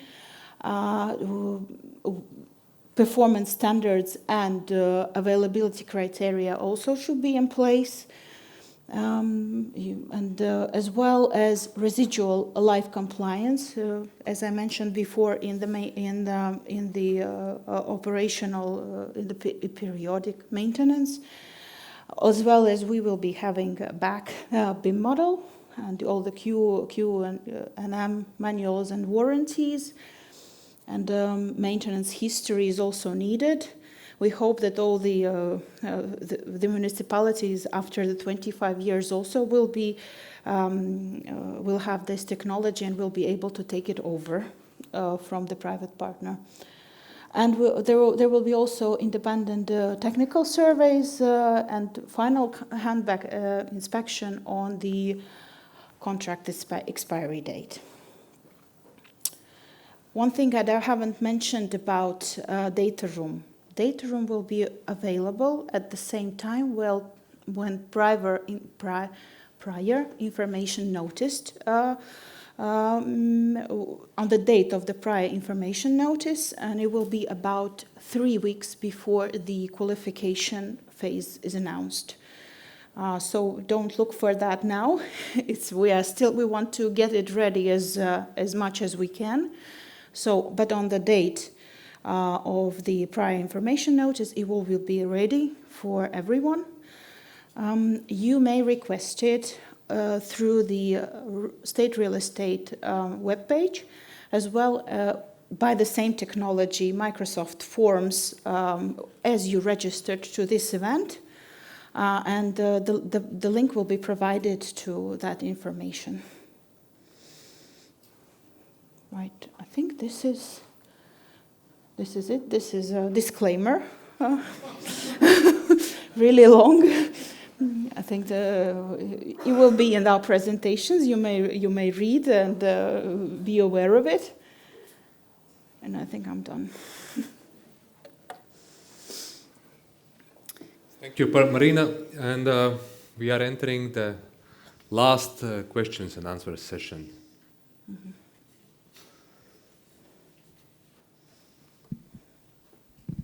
Thank you. Again, Juris. I made some mathematics on the cost per square meter. Like there is 128 million euros in capex and 62,000 square meters, which means cost per square meter is 2,000 approximately, which might be okay for today, but taking into account that our turbulent situation in the world, which somehow will reflect also situation in Latvia, this benchmark might change. This and is state real estate considered that in case the capex limit might exceed the planned one? That's the first question. Mm-hmm. Well, as Michael, yeah. Thank you very much. Yeah, so we have, by the knowledge of consultants, we have calculations of all these costs, and what we are planning, that it is considering building costs, what will be when we are planning to have a building, and what is important for private partner is availability payment. But we are planning inflation, and as well we consider that these costs what are planned in the project for capex and availability payment are realistic. Mm-hmm. Okay, thank you. Question. I noticed that in technical specifications under the position basement there was no. Yes. In current geopolitical situation, when everybody is thinking about drone attacks and everything, would you consider to remain this position as no? At the current situation, we had financial economical calculations without the basement. So, as you understand, we will not be able to meet our expected capex if we change it, because as it's known, additional basement for the building may increase the cost per square meter up to 25%, which is quite important. And at the moment, we are sticking to our previous calculations. There's still no basement planned at the moment. Okay, so complemented what Marina was telling, that we are not planning to change the current scope. So what is planned, we are moving ahead with these initial plans. Okay, but would it be the basement considered as a bonus for evaluation in case it matched the capex? I'm sure it would be. On private partner costs, it will be accepted with a great pleasure. Thank you very much. That's all.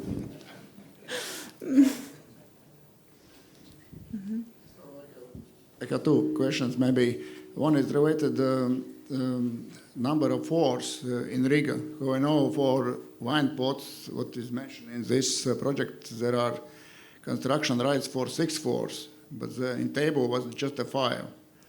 And second one, the clear height of floors is mentioned 2.7. Are you going to keep it? Because it's like for business class apartments in Riga at the moment. Such a height of 4. Thank you. Yes, at the moment we are sticking to 2.7 heights of the floor heights. We are sticking to it. We are not changing it because we still want a comfortable. These are affordable housing, but we also want it comfortable for the people to go to other municipalities to 2.7. To complement Marina, so there will be no change. So 2.7. Yeah. Of course, this is discussable question. Is it too high, too low? These are not social housing, but as well, we have seen from experience in a couple of municipalities which are developing social housing with Autumn program as well. In a couple of cases, it's 2.7. So in our case, no change. For sure, if you are not counting money, then you can keep 2.7 or 3 meters. It's up to you. What about 5 floors instead of 6? These are our initial designs. So we were, as I mentioned before in my presentation, we were when we were looking for the locations, we've checked that the request from the municipality, the number of units, number of parkings, number of the size of the playground, which is required by the municipality, will fit in that land plot. The number of floors, this is suggested number of floors. So you, as a private partner, may offer something different which sticks to the requirements from the municipalities. If you see that it's economically better, then you may change it to 6 floors and instead of 5 buildings, provide, 4 buildings. This is the option.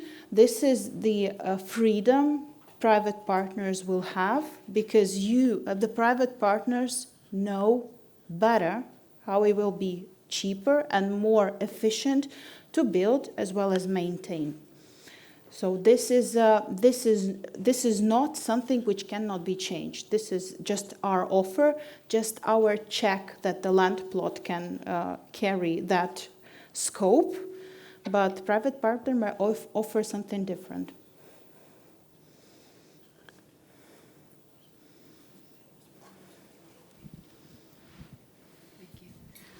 Hello, Riga City Development Department. I just wanted to comment on the shelters and the basement question.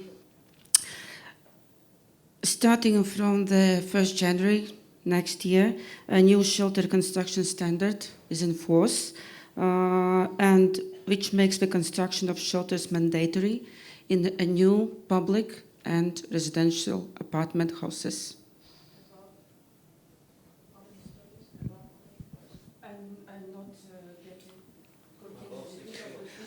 Exactly, and that's a point. So what is planned in this project, we are not reaching this limit, yeah, and that's why it's not mandatory. It's also this is why 5 floors instead of 6.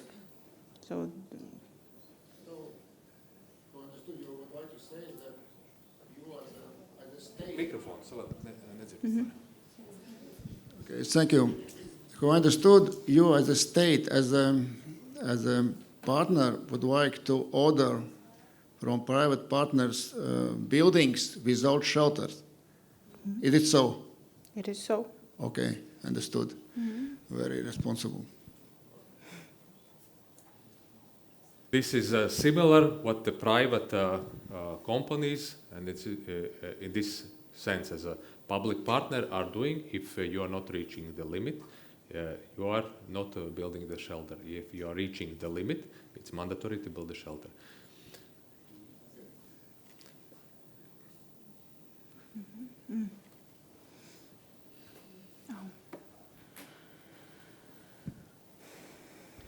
Roberts Meyers, Pillar. Question regarding those analysis which you are undertaking. You showed that you are making topographies. If in the topographies will be mistakes, who is responsible for it? That one person who is ordering them, right? Yes, Okay. but this is why we have disclaimer on the whole page. We are providing indicative information for you to understand the site. If you have some doubts in topography or geology, you will be able to go and do your checks. We are doing our best. We are ordering it for you to, as early as possible, for you to understand the site. But this is the soul of the PPP project. Private partner is bearing all the construction risks on them. This is how it works. Private partner can take risks which they know and which they see in the topography which the public partner orders. But public partner also is relying on those who go and do those topographies and geologies. There might be mistakes. I understand. This is why there is a disclaimer, and you are able to go and check. Private partners will be able to go and do some extra drills if they need to, especially considering that some buildings may be moved from the original concept. It's Okay, normal because the private partner will see better locations on the plot. And this is why we give indicative information, because it's better than nothing. Wouldn't you agree? True. Do you order also tree analysis, or it's also only on private partner to find out afterwards that they are? Can you repeat it? I haven't Do heard. you order tree analysis, whether they are Tree analysis? significant trees? Tree, koks.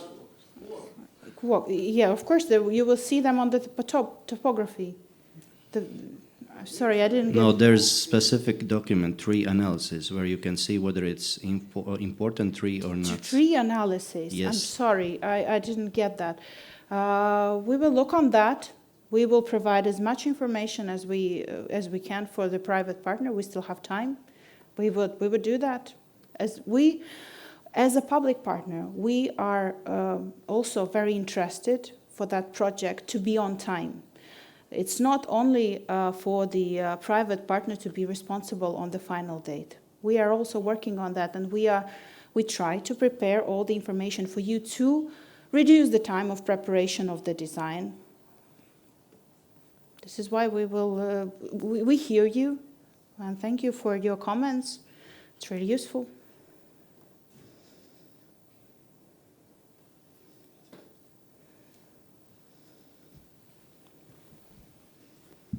So I would like just to explain why our colleague or competitor asked this question somehow. Because tree analysis means that we need to know, are we able to cut those trees and locate buildings on the site as you proposed it, or in some other places? And very often this cutting of trees is a very complicated process. It takes something like half a year in best case. And in case there are public discussion needed in Riga, it could take maybe 1 year just to understand, are we able to locate building in that place or not? And because of that, it could be good to get some answers before starting of designing, before starting of preparation of this building design and minimum composition somehow. Otherwise, it will happen so that the designing process will take something like 2 years just to be able to submit this design concept in minimum composition. So it's comment. And the second comment maybe comes to Riga Development Department. So quite often when we're submitting such a building design in minimum composition, we're receiving some kind of comments related what kind of facade will be, where this garbage house will be placed, which is not a matter of this stage of designing at all. And very often we just receiving some kind of letters from Riga Development Department, and they just prolonging this decision making under this administrative law. As you know, till 4 months. So you can imagine how this process could last finally. Thank you. Answering this regarding the terms and prolongations, maybe this project is a bit different than the others, just because municipalities actually are also very interested in this project to be built. This is why State Real Estate will be trying to work together with you and with the municipalities to get that process as quick as possible. Of course, it will still be responsibility on the private partner, you understand. But we, as a public partner, we will give you a hand. We will try to assist you in this process. Understanding, we identified it as a risk. We haven't identified it. So I think that the most important that municipality is interested even more than a private partner in these apartments, because there's shortage of it. There is a shortage of it, as Inga mentioned in her presentation. Thank you, Marina. We have one online question. Thank you. The online question is about third-party damage. How is it covered by the private or public party? I'll stick to the principles and the answer. So the answer is twofold. First is the insurance. Secondly, there are specific provisions that will regulate the vandalism as well as purposeful damages done to the assets, and those provisions will be included in the PPP contract.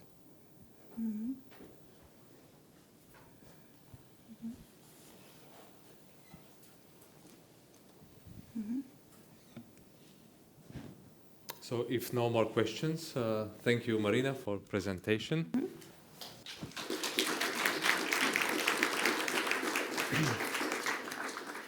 So this is all what we planned for today's sessions. I would like to thank you all the participants who shared information, who actively participated in our Investors Day. And what is a way forward? So I can truly say that the Latvia PPP market is entering the most active and mature phase. This project is a win-win, a highly secure, long-term asset class for our private partners, and a vital social infrastructure upgrade for Latvia's essential professionals. We highly encourage prospective investors, developers, and financial institutions to participate actively. Your feedback during these early stages is incredibly valuable. For interested financiers and lenders, we welcome you to contact us to arrange direct appraisal missions and discuss financial terms. Our primary contact in this matter is PPP Program Manager Inga Pole. And now I invite those who are here with us physically to the final networking session and coffee. Let's continue the conversations, build partnerships, and shape the future of Latvian housing market. Thank you very much, both here in Riga and in Zoom platform. Thank you.